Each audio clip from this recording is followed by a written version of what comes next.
le concours. On avait vu également le vainqueur d'étape sur le Tour de Picardie, le vainqueur d'étape également sur le Tour de l'Oise, troisième et cinquième étape de la Jacob Tour. Eh bien, voilà actuellement un coureur de qualité qui là aussi maintenant est parti à la recherche de cette première place, alors que nous annoncerons le passage sur cette ligne, le nombre de tours, puisque eh bien, c'est 50 minutes qui est au programme dans cette nouvelle épreuve.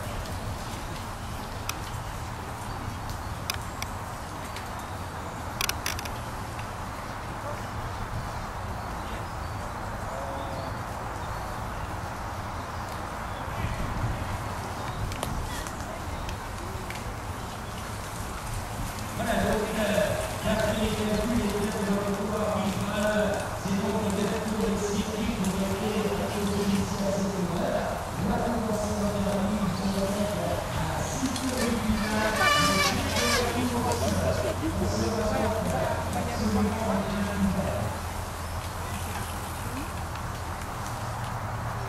Voilà, donc avec la solide de la formation de la nuit, qui emmène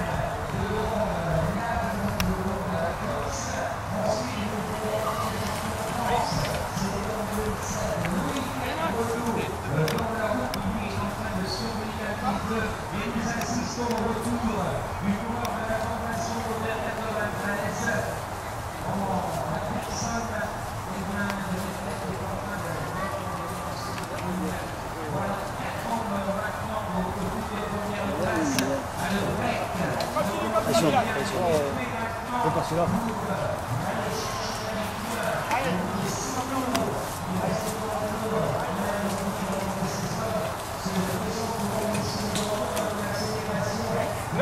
La septième est là.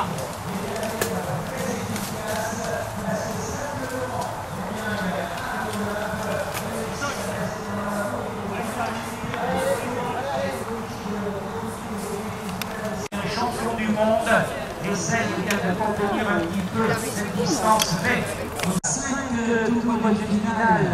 Donc la tête de course se présentera ici devant nous et la formelle accélération du coureur de 93 en la personne de Medrel. Maintenant il accélère en tête des épreuves. Il aura fait un énorme effort pour essayer de revenir sur la tête de course et sur le leader. Maintenant il est en train d'essayer d'imposer ici son rythme à Cyril Maxime Medrel, je vous disais, qui en 2005 devient vainqueur de Finlande. Il avait remporté le Tour de la 5e du Trophée des grimpeurs, 8e du classement général des points de Sèche, 8e du Tour du Doubs en 2007, 2e du Trophée des grimpeurs, 2e de la 4e étape de la Route Sud, 11e du Grand Prix de Pérec en 2008. Il avait terminé 4e de la première étape de Paris-Brest, 4e du général de Paris-Brest, 11e du Tour du Doubs. On a la personne de Maxime Medrel, il accélère maintenant en tête de ce groupe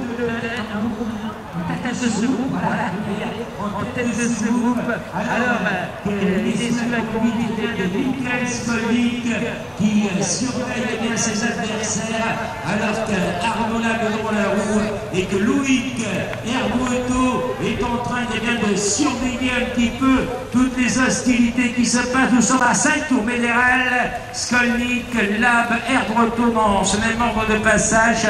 Nous sommes à 5 tours du final.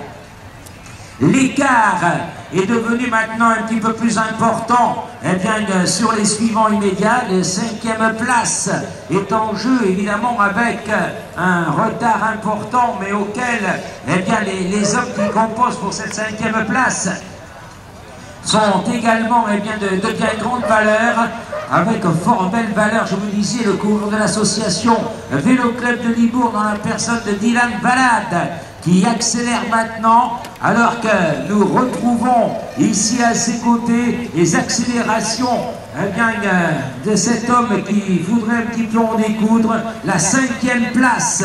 Et donc en jeu maintenant Dylan Balade. Pour l'instant on est à la 6e place, qui accélère maintenant en 5e position. Il va y avoir vainqueur également à 25, donc la Cameroun. Eh bien voilà un beau coureur, un beau vainqueur qui pour l'instant est en 5e position, alors qu'en 6e position, eh bien c'était le coureur de l'association Vélo Club de Libourne, en la personne donc de Dylan Balade. Il avait d'ailleurs récemment terminé 3e de l'épreuve donc de Port-Sainte de Foix et Ponchat, épreuve qui d'ailleurs avait été remportée par l'ancien champion de France en la personne de Loïc Herbreton. Allez, on revient maintenant sur ce bien beau parcours auquel les sensations sont très importantes. Ici devant nous, un homme qui est en train de produire de bien beaux efforts pour garder ici cette suprématie. Eh bien, nous sommes avec Sébastien Lapouge, le coureur d'Artix. J'ai eu le plaisir de le féliciter dans les derniers critériums sur route, que ce soit en Charente-Maritime, sur le circuit de Montguillon ou Saint-Martin-d'Ary. Là aussi,